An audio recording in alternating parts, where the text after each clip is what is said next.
Alors nous allons parler de Flutter. Flutter, est-ce que tout le monde sait ce que c'est? Tous ceux qui savent, levez la main, si vous en avez déjà entendu parler. Parfait, si vous n'avez pas, vous allez apprécier la presse. Alors, Flutter, quand vous commencez, je ne sais pas quel niveau vous avez à peu près, quand vous commencez, en fait, il y a toujours ce truc de, quand j'arrive, il y a beaucoup de choses, c'est très compliqué. Par où je commence? Comment je prends par quoi je commence? Cette presse va vous permettre de regarder ce que nous vous préconisons comme fonctionnalité à intégrer en priorité, les erreurs à éviter ou les conseils qu'on pourrait vous donner. Je rajoute juste un petit disclaimer, une petite précision, c'est pas un cours sur Flutter qu'on va faire, donc on va pas passer toutes les bases et expliquer comment marche Flutter. C'est vraiment un ensemble de conseils et de bonnes pratiques qu'on va essayer de vous donner pour démarrer sur une première appli, les erreurs à éviter, et voilà, donc c'est pas un cours. Alors, je m'appelle Sébastien Flochelet, je suis à l'origine développeur back-end en Go. Je me suis mis à Flutter il y a maintenant quasiment 3 ans. Depuis, j'ai développé 2 grosses applications pour des clients sur vraiment une strate professionnelle et une grosse application en web avec Flutter. Et moi, je suis Olivier, je suis aussi à l'origine développeur back-end Java pour le coup, et je me suis mis à Flutter à peu près en même temps, il y a 3 ans, et moi, je fais que ça depuis 2 ans et demi là, sur des applis clients, donc on commence à avoir un bon retour, et on travaille tous les deux chez Stack Labs, une boîte qui fait du dev, beaucoup de cloud aussi, donc voilà, donc si vous êtes intéressé, n'hésitez pas. Qu'est-ce que c'est Flutter, Seb? Eh bien, visiblement, la salle le sait déjà. Flutter, c'est un framework applicatif open source développé par Google, utilisé pour le développement d'applications graphiques. Alors, quand je parle d'applications graphiques, je parle bien sûr au sens général. Ça permet de concevoir des applications natives pour le mobile, donc Android, iOS, pour les ordinateurs, avec Windows, Mac, Linux, et Fuchsia très prochainement, mais aussi pour le web. Alors, il faut vraiment le voir comme une alternative à Xamarin, React Native, Cordova, Ionic ou Titanium, si vous avez connu. Voilà. Et en fait, Flutter, sa grosse force, c'est que c'est un framework cross-platform. C'est-à-dire que tout ça, tout ce que je vous ai cité, tous les mobiles, web, desktop, vous pouvez le faire avec une seule et même codebase. Je vois pas trop. Parfait. Voilà. Vous pouvez le faire avec une seule et même codebase. C'est-à-dire que vous codez une fois, vous avez un projet avec tout dedans. Alors, il faudra faire des petites différences quand vous êtes sur du web ou sur du mobile, mais tout ça se contient dans un seul et même projet. La première question qu'on pourrait se poser, parce que finalement, Flutter, c'est assez récent, la première question qu'on pourrait se poser, c'est existe-t-il des applications qui sont déjà en prod, des choses qui ont déjà prouvé que Flutter, ça peut marcher au quotidien, tous les jours, sur nos téléphones? Eh bien oui, il y a une application qui est sortie il y a pas très longtemps, c'est l'application SNCF Connect. Elle a fait beaucoup parler d'elle, mais il faut quand même voir que c'est une application qui a été développée sur un framework qui est très récent, et c'est aujourd'hui la plus grosse application française en Flutter. Mais c'est pas tout. Vous avez Stadia, Google Play, eBay. Vous avez aussi Alibaba, Toyota, BMW, enfin beaucoup de petites boîtes quoi, globalement. Et il faut savoir que donc, quand on a fait les slides il y a 3 mois, Flutter revendiquait à peu près 400 000 applis en prod. Donc là, je pense qu'on doit être déjà un peu plus, mais voilà, il y a quand même pas mal de noms qui utilisent Flutter aujourd'hui. Quand même des grandes boîtes qui font confiance à Flutter, donc c'est plutôt bon signe, il y a quand même une communauté qui grandit et beaucoup de gens qui font confiance au framework, donc c'est plutôt bon signe pour l'avenir de Flutter en tout cas. Est-ce qu'on passe peut-être au premier conseil? Et oui, le premier conseil, c'est peut-être le conseil le plus bête. C'est apprenez le langage. En fait, Flutter est un framework qui s'appuie sur le langage Dart. Alors essayez de coder une grosse appli après avoir fait un Hello World, lu un article et regardé 3 vidéos sur YouTube, spoiler alerte, vous allez perdre du temps. En fait, l'architecture Flutter, vous allez devoir la comprendre. Le langage, vous allez devoir apprendre à le maîtriser. Et bien, cette phase d'apprentissage de Flutter, elle est obligatoire. Acceptez-le, passez-y, faites-le, et vous allez voir que derrière, en fait, vous allez maîtriser Flutter complètement. Il n'y a pas grand-chose à savoir, mais si vous ne le savez pas, vous allez perdre énormément de temps. Et la très bonne nouvelle, Flutter et Dart s'apprennent très très vite. Il existe une multitude de ressources à votre disposition. Eh bien, pour apprendre, parmi les ressources qu'il y a à votre disposition, vous avez la doc. Allez lire la doc, c'est basique comme conseil, mais en fait, elle est vraiment très bien faite, elle est hyper bien structurée, elle est bien fournie, donc allez lire la doc. Désolé pour le conseil. Vous avez aussi, c'est intégré à la doc, mais vous avez des types de ressources un petit peu différents. Vous avez le Learning Center, vous avez des cookbooks, des tutoriels. Vous avez vraiment beaucoup de types de ressources. Vous avez, voilà. Donc, n'hésitez pas. Tout ça, c'est aussi dans la doc. Il y a des liens de partout. C'est vraiment bien fait. Les équipes de Google et de Flutter ont bien bossé pour faire la doc. Donc, profitez-en. Si ce que vous préférez, par contre, ce sont des cours complets qui vous prennent de A à Z en vous tenant par la main. Eh ben, nous, on a testé 2 formations. On a fait plus que les tester, on les a suivis au début. Ces 2 formations sur Udemy, vous trouverez plein d'autres endroits où il y en a d'autres. Mais ces deux-là, vous pouvez les prendre en photo parce que vraiment, vous allez très très loin avec et ça part vraiment de zéro.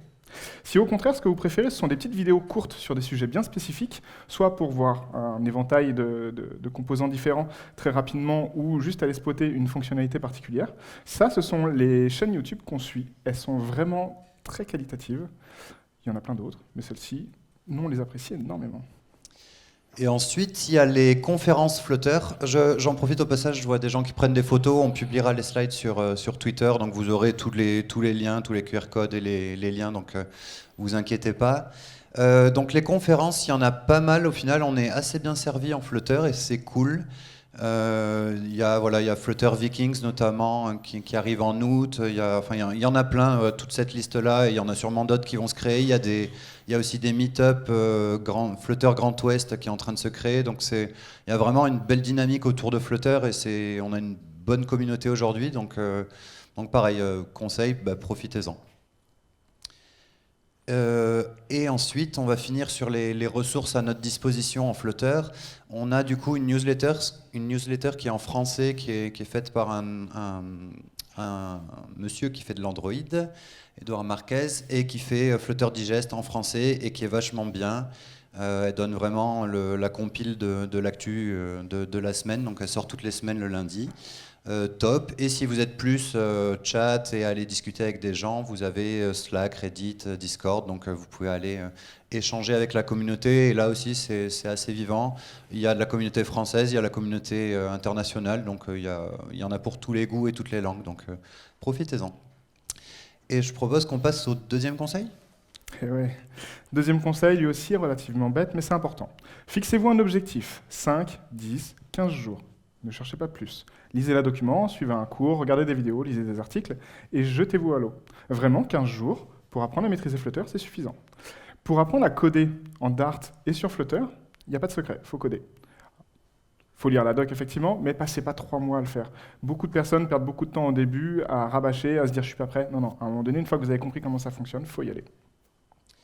Et donc, Seb en a déjà parlé, mais ce qui est essentiel, c'est de comprendre Dart. Donc c'est pas un cours sur Flutter et sur Dart, mais on va quand même essayer de prendre 5-10 minutes pour un peu voir ce que c'est Dart et potentiellement un peu quelques spécificités du langage.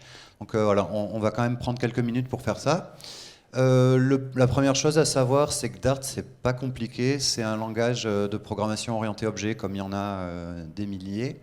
Peut-être pas des milliers, mais des dizaines en tout cas. Et donc, en Dart, on a des classes avec des propriétés, des méthodes. Pour créer un objet, on instancie une classe. C'est de l'APO, vraiment, tout ce qu'il y a de plus classique. Et bien là, rien qu'avec ce petit bout de code, normalement, si vous êtes habitué à la programmation orientée objet, il y a quelque chose qui devrait vous manquer. On instancie une classe point, et en fait, la chose qui nous manque, c'est le constructeur. Petit tricks numéro 1, c'est qu'en fait, sur Dart, quand vous n'avez pas de constructeur, Dart se charge de vous proposer un constructeur par défaut. Mais vous avez la possibilité de créer votre propre constructeur. Voilà, ça vous laisse libre cours, le contrôle total sur la création de vos instances de votre classe. Vous pouvez faire ce que vous voulez. Si dedans, le but, c'est juste d'instancier les paramètres, utilisez plutôt le constructeur condensé. Vous mettez directement this point, et ça vous permet de directement instancier vos paramètres. Sachez qu'en Dart, vous avez la possibilité aussi de créer des constructeurs nommés. Alors le constructeur nommé, c'est un constructeur avec un nom. Ça peut venir s'ajouter au constructeur déjà existant. Vous pouvez en faire autant que vous voulez, et voyez ça tout simplement comme une manière plus explicite de créer des instances de votre classe. Si vous voulez que votre point commence sur le point origine, utilisez un constructeur nommé, point origine. Ça vous permet déjà d'être beaucoup plus explicite dans ce que vous faites. Alors là, on a un petit bout de code, on va en profiter, on va juste prendre 2 secondes pour faire un rappel vraiment des bases. On voit tout en haut qu'en fait, on a deux variables. Ce sont des variables définies comme des constantes. Juste pour être sûr que tout le monde soit au même niveau, les constantes, c'est une variable qui, à la déclaration, sont instanciées. Une fois qu'elles sont instanciées, vous ne pouvez plus les modifier. Mais quand vous écrivez le code, vous êtes obligé directement de mettre la valeur à l'intérieur. Contrairement aux deux paramètres que vous avez en dessous, qui sont définis comme final. Finalement, le fond derrière est quasiment le même, sauf que vous n'êtes pas obligé d'instancier vos variables au moment de la déclaration. Je peux déclarer une variable qui s'appelle x, 60 lignes plus tard, lui donner une valeur. Cette valeur ne pourra plus bouger, elle est final. Une fois que j'ai donné une valeur, c'est définitif. Mais j'ai le droit de la donner quand je veux. On va commencer maintenant un peu à monter dans la gamme sur la partie programmation orientée objet. Est-ce que tout le monde sait ce que c'est qu'une abstract class? Levez la main si vous savez. Il y en a moins que sur Flutter déjà. L'abstract class, en fait, c'est une classe abstraite. C'est-à-dire qu'elle ne peut pas être instanciée. Alors, à quoi elle sert? Forcément, on se pose la question. Eh bien, en fait, c'est assez simple. Elle sert juste à pouvoir être définie comme une interface à une autre classe. Eh bien, pour la définir, on fait ce qu'on appelle un héritage. Pour hériter, on utilise le mot-clé extend. Ça vous permet d'hériter d'une autre classe. Et ça, qu'elle soit abstracte ou non, je peux hériter de deux classes, même si elles ne sont pas abstractes. Dans cet exemple, en fait, vous allez voir que Square hérite de la classe Shape. C'est-à-dire que, sémantiquement, Square est considéré à part entière comme une shape. Square a donc une property, un getter, area. Ça en fait partie. Si je définissais un circle, je pourrais dire qu'il hérite aussi de shape, et donc circle et square seraient une shape. Jusque-là, c'est du basique. Mais rien que ça, ce sont les premières couches de concept d'abstraction. Vous avez la fonction printArea, par exemple, ici, qui est utilisée, qui utilise la classe shape. C'est-à-dire qu'on va utiliser la classe un peu générique. Je ne vais pas utiliser l'une de ces instances. Je ne vais pas définir que j'ai un printArea pour un circle, pour un carré ou pour autre chose. Non, je vais dire que c'est adapté à toutes les shapes. C'est-à-dire que n'importe quelle shape ou n'importe quelle classe héritant à un moment donné d'une shape peut avoir accès à cette fonction. Il est important de noter que Dart utilise un concept de simple héritage. C'est-à-dire que contrairement à certains langages, vous ne pouvez pas hériter de plusieurs classes en même temps. Alors là, certains, javaïstes ou autres, peuvent se demander comment je fais. Java, peut-être c'est sûr, je ne sais plus. Certains peuvent se demander, très bien, moi j'ai un carré, il hérite d'une shape, parfait, mais je veux aussi qu'il soit coloré. Donc comment je fais? En Dart, vous avez autre chose. Vous avez une seconde façon d'implémenter des interfaces, c'est le mot-clé implements, contrairement à extend tout à l'heure. Le mot-clé implements vous permet d'implémenter une interface. La première question que nous posent en général les débutants à ce niveau, c'est plutôt quelle est la différence finalement entre un extend et un implement? Eh bien, en fait, déjà il y a la partie sémantique qui dit que spécifiquement un carré est une shape, alors que l'autre dit un carré possède l'interface de shape, par exemple. Mais c'est surtout que la différence fondamentale entre les deux, sur l'implémentation d'une interface, vous êtes obligé de redéfinir tous les paramètres. Toutes les méthodes. Vous ne pouvez pas garder des comportements par défaut. Ensuite, on passe au factory constructeur. Là, ça commence à se corser. On en a certains, généralement, qui ne comprennent pas très bien ce que c'est qu'une factory. Respirez, tout va bien. En fait, même si c'est souvent mal compris, finalement, c'est très très simple. Le mot-clé factory vous permet d'implémenter le design pattern factory. Qu'est-ce que c'est que le design pattern factory? Eh bien, en fait, c'est comme un constructeur survitaminé, finalement. Là où un constructeur traditionnel vous oblige de retourner une instance de sa propre classe, c'est-à-dire qu'un constructeur de shape ne pourra retourner qu'une shape, la factory vous permet de retourner une instance de n'importe quelle subclasse. Je peux retourner donc un triangle ou un triangle isocèle, si j'avais encore un peu plus loin. La deuxième partie intéressante de la factory, c'est qu'elle vous permet aussi de retourner elle vous permet de retourner une instance qui n'est pas une nouvelle instance. Je peux créer un nouveau circle si je veux, mais je peux aussi aller chercher un circle qui se trouve dans la mémoire quelque part. Et donc là, ça me permet d'utiliser par exemple le design pattern singleton. Je ne suis pas obligé à chaque fois de recréer un nouvel objet. Je peux aller chercher celui qui existe déjà. Et là encore, comme les constructeurs nommés, vous pouvez en faire autant que vous voulez des factories, il n'y a pas de limite. Vous avez ensuite les mixins. Les mixins, c'est une autre façon d'ajouter des fonctionnalités ou des comportements spécifiques à vos classes. C'est-à-dire que là, par exemple, on va créer la mixin colorize, qui contient une couleur et une méthode qui vous permet d'afficher cette couleur. Et bien, avec le mot-clé with, je peux donc associer à Square la mixin colorize. Et donc maintenant, en fait, Square a une couleur et elle a la possibilité d'afficher sa couleur. Ça n'a pas bougé. L'une des fonctionnalités particulières de la mixin, et ça c'est intéressant pour tous les développeurs qui veulent partager leur code, c'est que vous pouvez limiter l'utilisation de la mixin à une classe ou une interface. Vous pouvez par exemple avec le mot-clé on dire que ceci ne s'applique qu'aux shapes. Vous pouvez faire les shapes ou plein d'autres choses, hein. Vous n'êtes pas obligé de le faire que sur un seul. Mais ça c'est hyper intéressant, quand vous développez quelque chose dans un package qui sera partagé à d'autres, vous pouvez éviter que ça soit utilisé à tort et à travers. Et dernière fonctionnalité du langage, qui est peut-être un peu plus particulière, mais qu'on retrouve aussi dans d'autres langages sous des formes potentiellement différentes, c'est les extensions qui permettent d'aller enrichir des librairies ou le core Flutter par exemple, auquel on n'aurait pas accès, qu'on ne peut pas réimplémenter.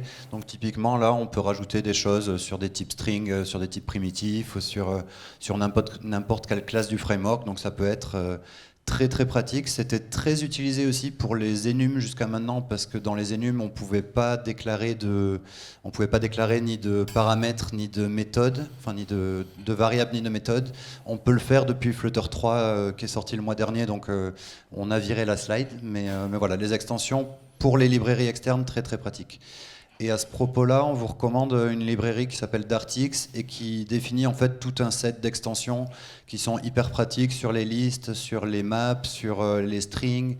C'est des extensions assez basiques mais dont on se sert tous les jours et ça évite de les redéfinir soi-même. Donc voilà. Le null safety, ça fait beaucoup de bruit. Alors c'est sorti maintenant il y a quasiment 1 an et demi, c'était en mars 2021, avec la version 2 de Dart. Le null safety, finalement, on le retrouve dans d'autres langages. Donc il n'y avait pas besoin de stresser quand Flutter y est passé. Mais forcément, il y a eu un gros travail de réécriture. Et malheureusement, en fait, les gens se sont mis à stresser sans vraiment chercher à comprendre ce que c'était, pour ceux qui ne connaissaient pas. Et en fait, le null safety, c'est juste le fait de dire que maintenant, je vais pouvoir utiliser des valeurs qui sont nullables, mais de façon sécurisée. C'est-à-dire que je ne pourrai pas attribuer la valeur nulle à un objet tant que je ne l'aurai pas spécifiquement autorisé. Ouais, on va quand même prendre quelques petits exemples pour bien comprendre et détailler un peu les opérateurs. Donc là, ici, on déclare une string par défaut qui est non nullable, donc ça veut dire qu'on ne peut pas lui assigner nul, et surtout, on est obligé de l'assigner avant de l'utiliser.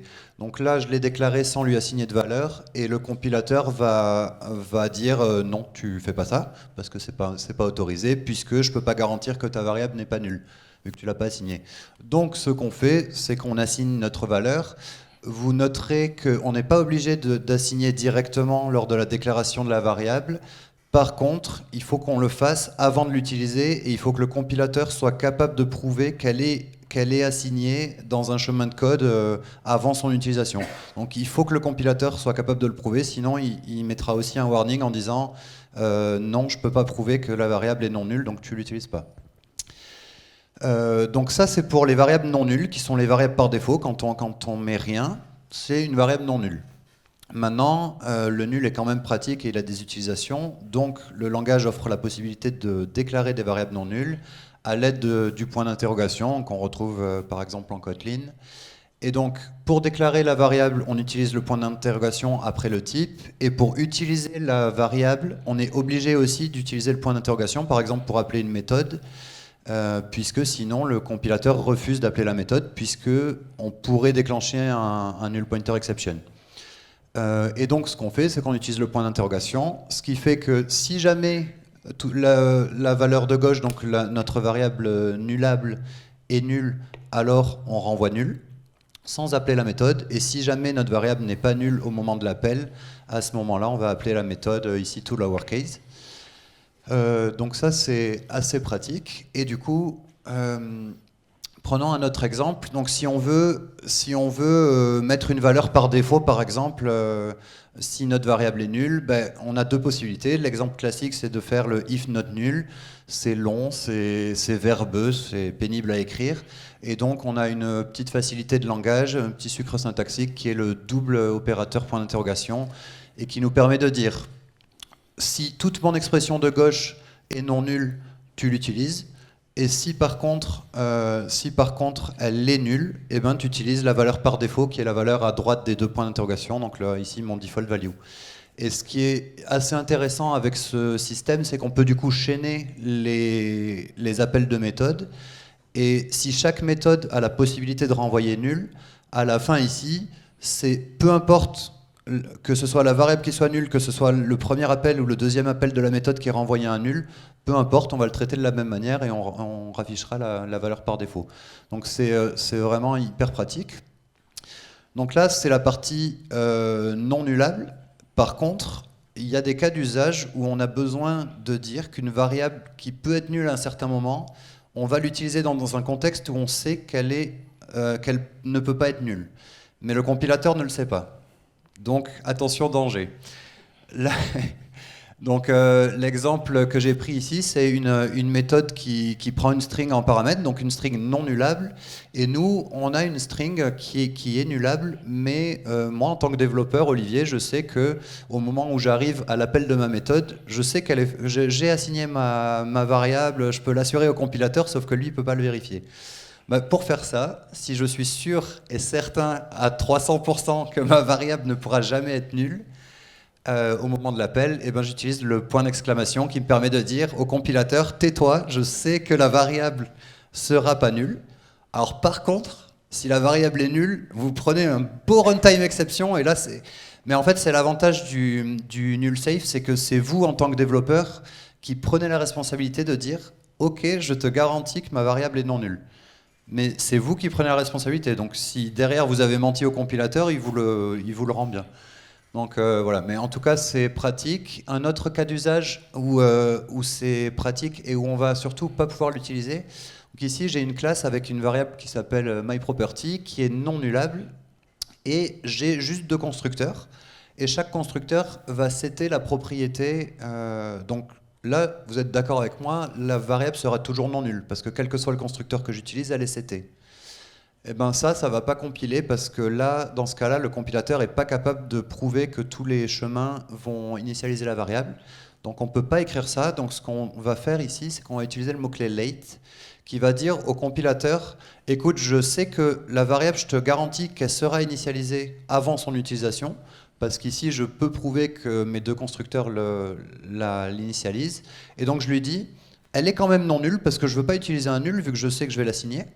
Mais par contre, je te dis, je l'assigne plus tard. Et donc ça, on a le droit. Et là, par contre, encore une fois, il faut être sûr que sa variable, elle est bien assignée avant de l'utiliser. Sinon, pareil, vous prenez une runtime. Donc ça, c'est la première chose. Et le mot-clé late, il a une autre possibilité d'utilisation qui est un peu plus liée à son nom, qui est enfin non d'ailleurs, qu'il est tout autant, c'est le lazy loading, l'initialisation tardive, qui permet typiquement ici d'assigner le résultat d'une méthode à une variable, et du coup la méthode qui potentiellement est coûteuse ne sera appelée que lors de l'utilisation. Donc typiquement si on n'utilise pas la variable, on n'aura pas besoin de faire l'assignation qui pourrait être coûteuse. Donc ça c'est peut-être un peu perturbant mais très pratique sur certains cas. On peut y ajouter le mot-clé final si on sait qu'en plus d'être assigné après, elle ne bougera jamais une fois qu'elle aura été assignée, ce qui est le cas ici par exemple avec mes 2 constructeurs. Je sais qu'une fois que je serai passé dans mon constructeur, ma variable sera immutable et ne changera jamais, donc je peux rajouter le mot-clé final. On va en profiter, on va continuer à regarder les autres types centriques du langage. Ouais, alors qu'est-ce qu'on a ? Prenons l'exemple d'une liste. Donc en Dart, on peut écrire des listes comme ça, donc juste en ouvrant des crochets, en mettant des éléments du même type dedans. Donc ça, c'est pratique. Ce qu'on peut faire et qui peut paraître un peu perturbant, c'est qu'on peut faire on peut mettre des conditions dans ça. Et donc on peut faire ça, par exemple. Ça paraît un peu crade au début, mais en fait, ce qu'il faut bien comprendre, c'est que Flutter, c'est un langage déclaratif, et quand on écrit une vue, on écrit une succession de widgets qui sont imbriqués les uns dans les autres. Et en fait, ça, si on le transforme, si on doit extraire des variables à chaque fois qu'on veut changer la liste, c'est l'enfer. Et donc ça, quand on est dans un contexte où on crée des vues avec des widgets, ça permet de faire, par exemple, si j'ai mon cas d'erreur, alors j'affiche mon widget d'erreur. Si j'ai un cas de succès, alors j'affiche le truc de succès. Et donc, en fait, c'est hyper pratique. Donc, on peut faire du inline if, on peut rajouter le else aussi. Et on peut le faire avec des boucles for aussi. C'est sympa aussi. On peut écrire une boucle for. La seule condition, c'est qu'il faut qu'elle ait une seule ligne à l'intérieur de la boucle. On n'a pas le droit d'écrire parce qu'on ne peut pas utiliser de crochet à l'intérieur d'une liste parce que ce serait considéré comme une map. Donc voilà, donc on peut faire une boucle for et on a un dernier opérateur qui est assez similaire, qui est le spread opérateur et qu'on connaît dans d'autres langages et qui permet de dire sur les listes uniquement, c'est pas de la déstructuration comme en JS, mais ça nous permet de dire prends tous les éléments de cette liste-là, donc ici de ma liste mappée par exemple, et de dire tu les mets à plat, en fait c'est une espèce de flat map qui les met dans la liste, dans ma liste children. Donc c'est assez pratique de pouvoir utiliser ça quand on écrit des widgets et un arbre déclaratif qui a tendance à grossir beaucoup. Bah, ça y est, vous avez appris à coder en Dart, vous avez compris les bases de Flutter, vous l'avez installé, vous êtes prêt à coder. Pas tout à fait. En fait, avant de commencer, il faut vérifier que Flutter est bien installé. Vous faites un Flutter-version. Ça paraît débile, hein. J'ai vu quelqu'un s'exciter pendant 4 jours parce que ça ne compilait pas. En fait, il n'avait pas correctement installé Flutter et il ne l'avait pas testé. Si vous voulez éviter de perdre 4 jours, essayez juste de lancer Flutter-version. En plus, ça a un double intérêt. Déjà, premièrement, si c'est bien installé, il va vous le dire. Il vous fait un petit récap avec le numéro de version et tout ça. Si ça n'allait pas, il vous préviendra. Il vous dira simplement, OK, en fait, entre le moment où tu l'installes et le moment où tu l'utilises, il y a eu une mise à jour. Il va avoir la gentillesse de vous rappeler en plus la commande à lancer pour pouvoir mettre à jour Flutter. La commande, vous la lancez, c'est Flutter Upgrade, il télécharge tout ce qu'il faut et puis il vous dit félicitations, vous êtes dans la bonne version de Flutter. Là, vous êtes prêt à commencer? Non, pas encore. Vous devez d'abord lancer un Flutter Docteur, parce que là encore, la personne, la même, qui a perdu 4 jours parce qu'il n'avait pas correctement installé Flutter, une fois qu'il a installé Flutter, bon là, c'était pas de sa faute, mais en fait, son environnement VS Code n'était pas correctement seté, il n'avait pas mis le SDK Android, ça s'était pas correctement branché avec Xcode.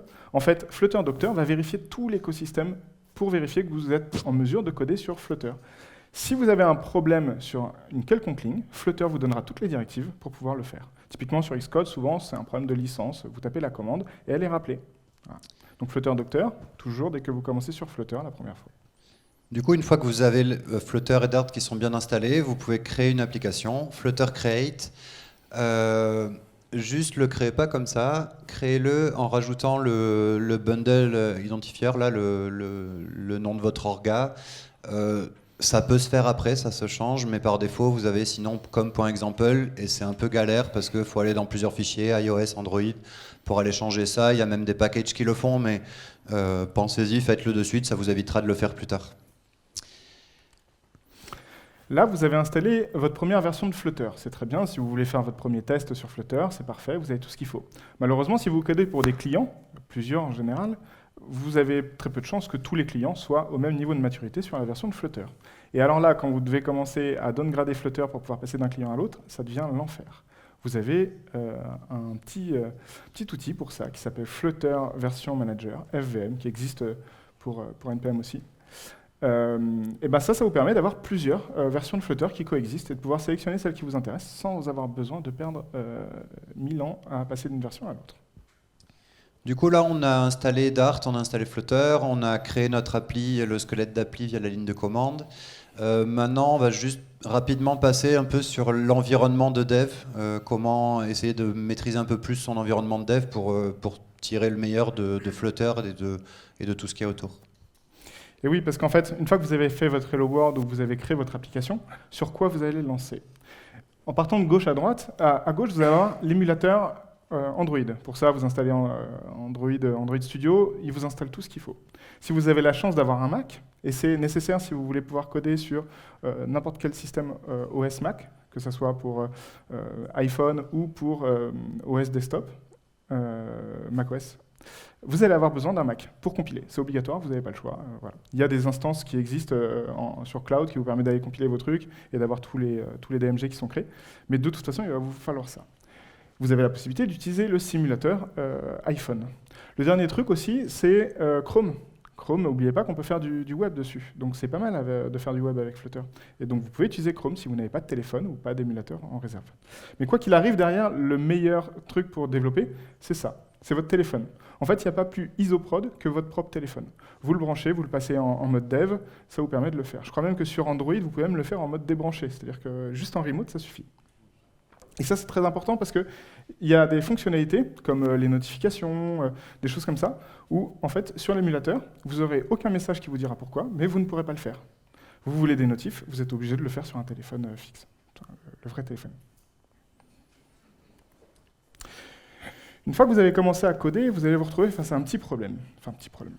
Vous avez le hot reload et le hot restart. Ça, beaucoup de personnes qui commencent n'ont pas compris la différence entre les deux.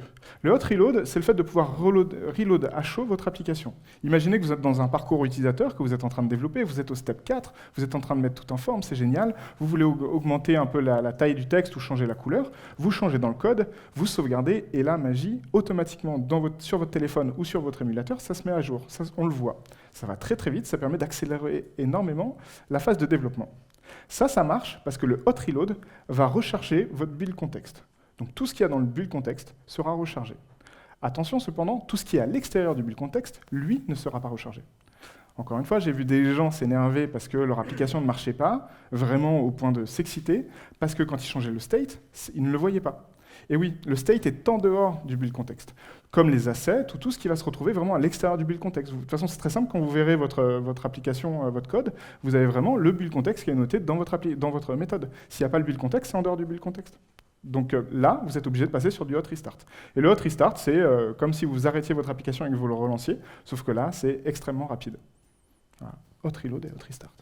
Ensuite, un truc qui me tient particulièrement à cœur, c'est les linters. Le conseil, c'est utilisez-les. Vous avez plusieurs packages de linter, il y en a un par défaut de Google, et depuis à peu près 6 mois maintenant, depuis la version 2.10 je crois, Flutter embarque le linter par défaut. Du coup l'enlevez pas, parce qu'il y est.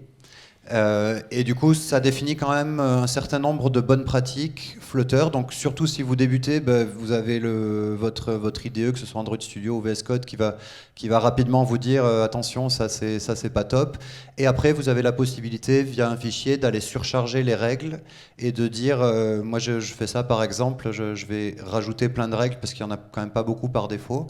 Et donc, vous avez la possibilité de faire ça. Ça permet d'une part, quand vous débutez, de connaître un peu les bonnes pratiques du langage et du framework, parce qu'il y a les lignes sur les deux. Et ça permet aussi, dans une équipe, d'avoir un peu des bonnes pratiques communes et des façons de faire communes et que tout le monde se comprenne quand on lit le code de l'autre. Donc vraiment, utilisez ça. Ensuite, autre élément hyper important, les quick fix.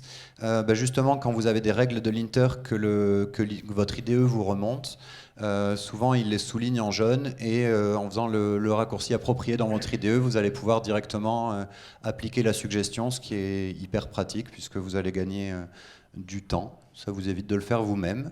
Dans la même veine, vous avez l'auto-formatting. Vous embêtez pas à mettre des retours à la ligne, des virgules, enfin si des virgules oui, mais des espaces partout avec le bon alignement. Vous faites un coup de raccourci d'auto-formatage et votre IDE va vous le faire pour vous, donc profitez-en aussi.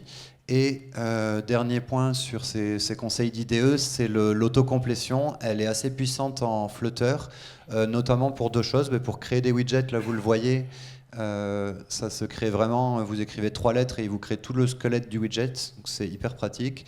Et aussi, le cas d'utilisation où c'est extrêmement pratique, c'est pour wrapper un widget, puisque je vous ai dit, c'est un arbre de widgets que vous écrivez, et parfois vous avez besoin de rajouter un nouveau widget qui est au milieu de votre arbre, et à ce moment-là, vous utilisez l'IDE pour wrapper tout le reste, plutôt que d'aller compter les parenthèses, je vous jure que je faisais au début, et c'est pas marrant. Donc utilisez les fonctionnalités de l'IDE, elles sont là pour ça, et elles vous feront vraiment gagner beaucoup de temps. Voilà, vous avez votre environnement de développement, vous avez réussi à brancher votre téléphone, vous avez fait votre Hello World, vous avez appris à utiliser l'IDE avec l'autocomplétion, l'autoformatage et tout ça. Maintenant, vous passez sur la réalisation de votre application en prod. La première chose à faire, c'est de demander le maquetting de votre application. Parce que vraiment, quand vous commencez, on vous dit allez-y, t'inquiète, il y a juste une boîte à faire, tu fais un carré avec un bouton, c'est juste une petite sandbox, là, on fait un POC pour essayer, ça partira pas en prod, promis. Voilà, non, voilà. Commencez déjà, si c'est pas fait, ok pour commencer l'application, mais demandez en parallèle du maquettage, une maquette de votre application. Ça vous permet de savoir vraiment, en fonction des tailles d'écran et tout ça, comment est-ce que ça doit s'afficher. Il existe pas mal de petits logiciels, les plus connus, les plus utilisés dans ce domaine, c'est Zeplin ou Figma, qui permettent à des designers de vous montrer un peu l'application, ou en tout cas l'enchaînement, le parcours utilisateur de l'application. Attention cependant, ces deux petites applications vous proposent un plugin pour générer automatiquement l'application en Flutter. Et là, vous avez votre CTO qui vous dit « Félicitations, finalement l'application elle va se réaliser maintenant qu'on a la maquette, l'application dans 2 jours, c'est bouclé. » Non, non, ça ne marche pas. Le code généré est vraiment pas top. C'est bien pour avoir le schéma de couleurs, les trucs comme ça, mais vraiment, pensez pas que ça va vous générer une application Flutter avec ça. Si c'est vraiment ce que vous voulez, nous vous invitons à aller jeter un coup d'œil à Flutterflow. Flutterflow, le but de ce logiciel, c'est exactement de faire ce use case. Vous avez un designer qui peut ne rien connaître à Flutter, qui va s'amuser à organiser ses widgets. Vous avez le widget tree à côté. Et là, quand vous générez l'application avec ça, le code est vraiment pas dégueulasse. Je l'ai regardé, on a testé le truc, et vraiment, c'est impressionnant. À voir ce que ça va donner sur la suite. Dans les petits outils comme ça qui sortent un peu du lot, vous avez aussi Supernova, qu'on a testé lorsqu'il était en bêta. Là, il fait de plus en plus parler de lui. Franchement, ça vaudrait peut-être le coup d'aller jeter un coup d'œil aussi. Puisqu'on parle des couleurs, des widgets, des designers et tout ça, moi je te propose de partir sur la partie theming. Ouais, alors le theming en Flutter, c'est pas difficile, mais c'est vite un enfer aussi. Donc, quelques conseils pour pas se planter. Vous avez 3 imports de thèmes principaux en Flutter qui sont le package widget qui contient tous les widgets communs qui sont pas brandés avec tel ou tel OS par exemple. Et après, vous avez les specs Apple et Google. Donc, la spec matériel pour Google et la spec Cupertino pour Apple. Et donc là, vous allez retrouver les boutons spécifiques à Apple ou à la spec matériel qui implémentent ça. Donc, ce qu'on vous conseille, en tout cas dans un premier temps, c'est de ne pas réinventer la roue, de pas utiliser que des trucs communs et d'utiliser typiquement la spec matériel, par exemple, qui fait le taf. Après, bien sûr, ça dépendra des besoins de votre client, mais en tout cas, si vous débutez sur la première appli, c'est quand même sympa de réutiliser pas mal de composants. Ça vous apporte énormément de choses, ces composants. Typiquement, un bouton, c'est assez fou la quantité de features qu'il y a derrière un bouton, entre les effets, Ripple, enfin, il y a vraiment beaucoup de choses. Donc, réinventez pas la roue parce que vous allez zapper des trucs. Donc ça, important. Il y a un thème qui, dans les précédentes slides, c'était à venir. Maintenant, il vient d'arriver avec Flutter 3, c'est Material 3. La nouvelle spec Material, l'autre nom c'est Material U, et qui permet d'avoir tout un tas de nouvelles choses, et notamment de la personnalisation de couleurs en fonction de l'utilisateur, des choses comme ça. C'est maintenant implémenté là depuis un mois et demi à peu près, depuis la nouvelle version de Flutter. Donc n'hésitez pas à aller jeter un coup d'œil, il y a des choses assez sympas. Maintenant, comment on utilise un thème en Flutter? Rentrons un peu dans le vif du sujet, c'est pas compliqué, vous allez avoir votre appli, donc la Material App qui est vraiment le point d'entrée de votre application, et directement là-dedans, vous avez un attribut qui s'appelle thème, dans lequel vous allez créer un thème data, et vous allez lui passer tout ce que vous voulez personnaliser au niveau de l'appli, c'est-à-dire la palette de couleurs, les polices, les tailles de texte, la taille et la forme et l'ombre des boutons, ou ce que vous voulez. Donc là, vous allez définir ça au niveau thème, donc au niveau vraiment global. Et après, toute votre appli, tous les composants de votre appli vont hériter de ce thème par défaut. Après, vous pourrez bien sûr surcharger, mais par défaut, vous allez directement hériter de ça, ce qui est vachement pratique. Et du coup, là, vraiment gros conseil, essayez au maximum de gérer votre thème là-dedans et de ne pas aller overrider pour chaque petit bout de texte et de widget des tailles et des trucs à chaque fois, parce que ça va être immaintenable. Faut savoir aussi que les tailles par défaut, typiquement sur les OS, elles peuvent varier en fonction pour l'accessibilité. Vous pouvez mettre des tailles de police plus petits ou plus grands. Si vous l'avez défini au thème, ça va bien marcher. Si vous l'avez défini au niveau des composants, ça va être plus compliqué. Ensuite, vous avez un autre truc qui est chouette en Flutter, c'est que donc, je vous ai montré le thème tout à l'heure. En fait, le thème, c'est un thème light par défaut. Et vous avez un deuxième paramètre qui est le thème dark. Et juste avec ces 2 paramètres, donc vous définissez par exemple 2 palettes de couleurs, une light et une dark, et juste avec ça, si vous changez au niveau de votre iPhone ou de votre Android le mode dark ou light, automatiquement votre appli va switcher sans que vous ayez rien besoin de faire. Et vous avez un dernier paramètre, si jamais vous voulez le forcer, par exemple les applis qui proposent de personnaliser juste pour l'app le mode, vous pouvez le faire en utilisant un autre paramètre.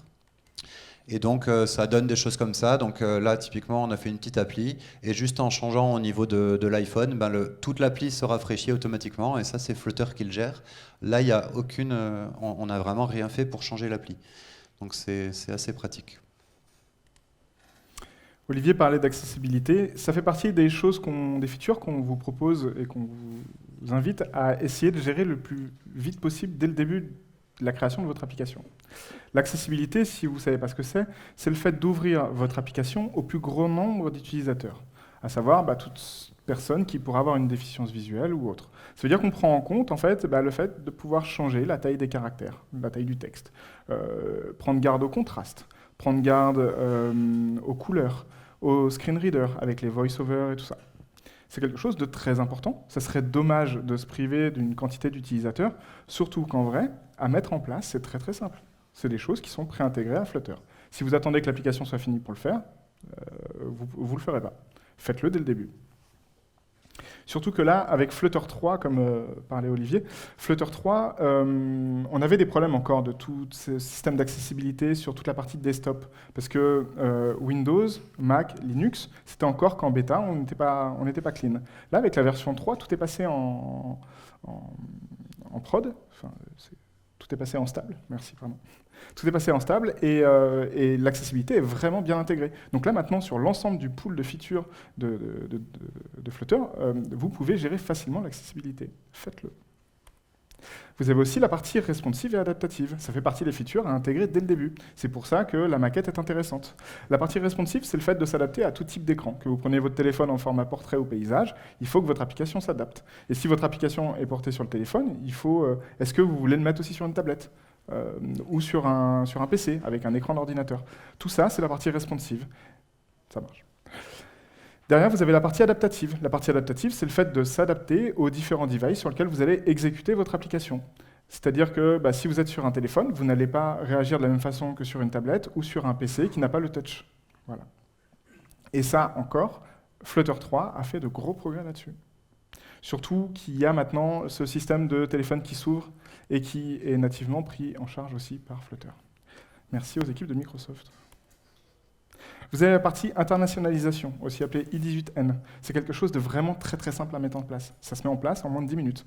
Si vous attendez la fin de votre application, c'est trop tard. C'est un système de clé-valeur. Vous avez une clé qui va donner la traduction. Donc à chaque fois que vous allez vouloir mettre dans le texte une traduction, vous mettez juste la clé, puis ça va se connecter automatiquement à la langue de votre téléphone. Si vous attendez la fin, vous allez devoir changer toute votre application pour, cette fois, au lieu des textes, mettre des clés. Infernal, faites-le dès le début. Dans les autres conseils aussi, c'est définissez une règle de nommage et une arborescence de fichiers à vos projets. Quand vous travaillez en équipe, c'est hyper important, ça vous évite d'avoir un fouillis immonde de fichiers. On vous donne la nôtre. Nous, la nôtre, c'est le nom du fichier, .sonscope, .dart. En fait, sur VS Code, très rapidement, vous pouvez faire des recherches en fonction des scopes, par exemple. Les scopes, c'est page, widget et tout ça. C'est-à-dire que si vous avez par exemple une home page, ce sera dans un fichier qui s'appellera home.page.dart. Un sign-in widget, par exemple, sera sign-in.widget.dart. Et ça, si tout le monde se met d'accord là-dessus, franchement, ça va être beaucoup plus clean. Ça vous évite d'avoir des noms complètement stupides en fonction des personnes qui l'ont fait. Suite à ça, vous avez la définition du folder structure, c'est-à-dire comment est-ce que vous rangez vos fichiers dans votre projet. On évite de tout mettre à la racine, comme des cochons. Pour ça, vous en avez une multitude. On va vous présenter les 3 plus courants qu'on va retrouver. Vous avez le folder by type, c'est-à-dire que vous allez définir des répertoires, modèles, pages, services, widgets. Et si vous vous rappelez bien, ça représente un peu nos scopes. C'est-à-dire que dedans, vous aurez tous les modèles. Dans page, vous aurez toutes les pages. Alors c'est très bien, c'est très facile à mettre en place, c'est ce qu'on retrouve de base et par défaut de toutes les applications Flutter pour débuter. Par contre, ça ne scale pas. Si par exemple, quelqu'un vous dit « il me faudrait tous les trucs user », il faut aller les chercher dans chaque répertoire. Et il faut espérer ne pas avoir oublié quelque chose. Vous avez le deuxième aussi qu'on retrouve, qu'on n'apprécie pas des masses, c'est le folder by layer. Si on prend par exemple un modèle connu par tout le monde, le modèle view controller, et là en fait on va mettre une sorte de sac poubelle, on met tout dans le modèle, tout dans le... Voilà, je vois pas l'intérêt. Celui-là, c'est notre préféré, c'est le folder by feature. On va définir une feature, que ce soit par exemple l'authentification, le user, les paramètres, les préférences. Voilà. Et dedans, on va tout mettre. L'avantage, c'est que si je vous demande où sont classés tous les trucs de user, vous avez un répertoire user, dedans vous avez tout. Si par exemple Olivier veut récupérer mon code, en vrai, je peux lui packager et lui envoyer. Et quand je dis packager, c'est pas une blague. Je rajoute un fichier de config qui s'appelle pubspec.yml, ça me crée un package, Olivier peut le télécharger et l'utiliser comme si c'était une lib externe. Voilà. Quand on utilise, nous, le folder by feature, ça représente à peu près ça. C'est-à-dire qu'on va avoir le répertoire lib, dans lequel on va avoir tous nos trucs à la racine un peu communs, c'est-à-dire le common widget, les constantes, les exceptions, et puis ce fameux répertoire features, dans lequel on aura tout. Ensuite, il y a la gestion de l'état, qui est, dans n'importe quelle appli, on a besoin de gérer de l'état. Et il y a pas mal de possibilités en Flutter, donc on va essayer de voir ça rapidement, parce que je pense qu'on commence à manquer de temps. Alors, rapidement du coup, en Flutter, il y a deux types d'états. Il y a le state éphéméral, qui est du coup éphémère et qui va vivre au sein d'un widget. Et en dehors de ce widget, le state n'existe plus. Et après, il y a l'AppState, qui lui va être partagé dans l'arbre de widget, donc dans toute la descendance, et qui va pouvoir être partagé de haut en bas et de bas en haut.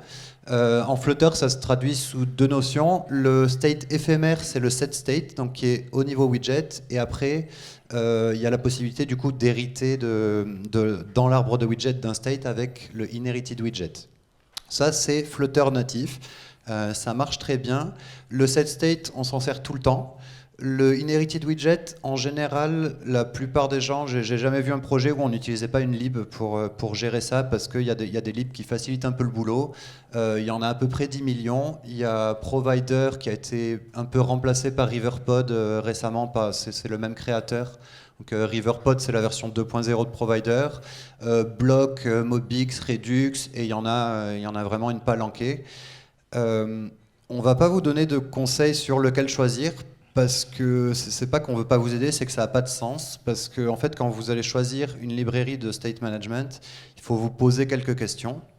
Déjà, est-ce que mon équipe est familière avec le type de pattern que propose la librairie? Donc typiquement, des gens qui viennent du JS vont être peut-être plus à l'aise avec Redux, d'autres moins. Donc ça, c'est une première question. Est-ce que la lib, vous allez pouvoir la maintenir? Est-ce qu'elle embarque pas aussi d'autres features? Typiquement, il y a beaucoup de libs qui embarquent aussi de l'injection de dépendance. Est-ce que c'est ce que vous avez envie d'avoir? Est-ce que non? Est-ce que ça va fortement coupler votre code ou pas aussi? Il y a des librairies qui vont plus ou moins coupler votre code. Donc voilà, c'est le genre de questions qu'il faut se poser avant de choisir la librairie de state management. Et donc ça, c'est pour la partie gestion de l'état, mais là, à ce niveau-là, quelle que soit la librairie, la façon de gérer son état, on a un état qui ne va pas persister. Donc ça veut dire que vous killez l'app, vous la relancez, votre état il est perdu. Donc du coup, maintenant on va rapidement voir comment persister de la donnée. On a deux propositions simples qui sont du clé-valeur, qui sont shared préférence. Donc c'est vraiment les types primitifs clé-valeur. Flutter Secure Storage, c'est exactement la même chose, sauf que ça va dans le stockage sécurisé sur Android et iOS. Et après, vous avez tout un tas de choses. Hive pour faire du stockage objet, vous avez du SQLite si vous avez besoin de relationnel. Vous avez du stockage fichier qui est natif à Dart, qui n'est même pas du Flutter. Vous avez même des trucs un peu bizarres, Hydrated Block qui va avec la librairie de State Management Block et qui permet de persister l'état éphémère du coup sur disque, enfin sur téléphone. Voilà, et là aussi vous en avez plein d'autres, donc on en a cité quelques-unes. Si vous avez des besoins, n'hésitez pas à aller voir tout ça. On va faire un peu plus vite parce qu'on me dit qu'il n'y a plus que 25 minutes. Donc ça, c'est la pyramide de test. Tout le monde la connaît, test unitaire, test intégration, test fonctionnel. Plus vous êtes en bas, plus vous êtes proche du code, plus vous êtes en haut, plus vous êtes sur des end-to-end, et plus vous testez vraiment des parcours complets. Alors, en Flutter, on a quasiment la même chose. Déjà, on a les tests unitaires. On isole une partie du code très rapidement, on le teste, ça nous donne un rapport de test, ça nous permet de tout tester et de voir si tout marche bien. Très pratique si vous faites du TDD. Vous avez la version un peu boostée aux hormones, c'est-à-dire que cette fois, au lieu de tester une petite fonctionnalité, on va prendre un widget complet qu'on va isoler dans l'application, il n'y aura rien d'autre autour, et on va tester qu'il s'affiche correctement, que les interactions sont correctes, et ainsi de suite. Pardon. Après, on a les tests golden qui sont en fait, c'est les tests widgets. Vous allez monter des widgets dans votre arbre de tests Flutter. Sauf que là, vous allez avoir la possibilité de générer des images et donc d'avoir un vrai rendu visuel. Et votre test va pouvoir comparer l'image générée dans le test à l'image de référence. Donc, je m'explique. Ici, j'ai une appli avec des tuiles. Donc il y a une dizaine de tuiles. Et là, par exemple, je veux tester que l'affichage des tuiles est correct avec les bons pourcentages. Le test widget, je peux le faire pour aller voir qu'il y a le texte dedans, mais typiquement, cette barre de progression avec le dégradé, je ne vais jamais pouvoir la tester. Et ben, j'écris le test de widget et à la fin, je vais faire une assertion qui va générer un fichier. Et donc, ça va générer ce genre de fichier. Donc typiquement, là, je peux le faire pour mes deux thèmes, pour mon thème dark et mon thème light. Et donc ça, c'est mon image de référence. Donc je la génère une première fois quand j'écris mon test et que je développe. Et après, à chaque test, donc typiquement sur la CI, on va aller générer, on va relancer les images. enfin le Flutter va aller relancer les images lorsqu'on exécute les tests, et il va comparer à l'image de référence, et s'il y a des différences, là il y en a par exemple, ça va générer un espèce de diff. Alors il y a plusieurs diffs dispo, mais ici on voit que typiquement c'est le dégradé qui ne doit pas être bon, et l'icône, il doit y avoir une histoire de couleur ou d'icône qui n'est pas bonne. Et donc les tests Golden sont assez puissants parce qu'on peut générer pour plein de thèmes, on peut tester pour plein de choses différentes. Une minute? C'est vrai? Ah, on est nickel. Et dernier point, on a des tests d'intégration qui nous permettent de faire du end-to-end en Flutter. Et dernier point sur les tests, le code, pardon. Donc à vous de choisir votre stratégie de test en fonction de votre besoin, de la criticité, etc., etc. Et dernier point du coup, c'est le code coverage qui vous permet d'aller générer un rapport de couverture de code, hop, sur vos tests.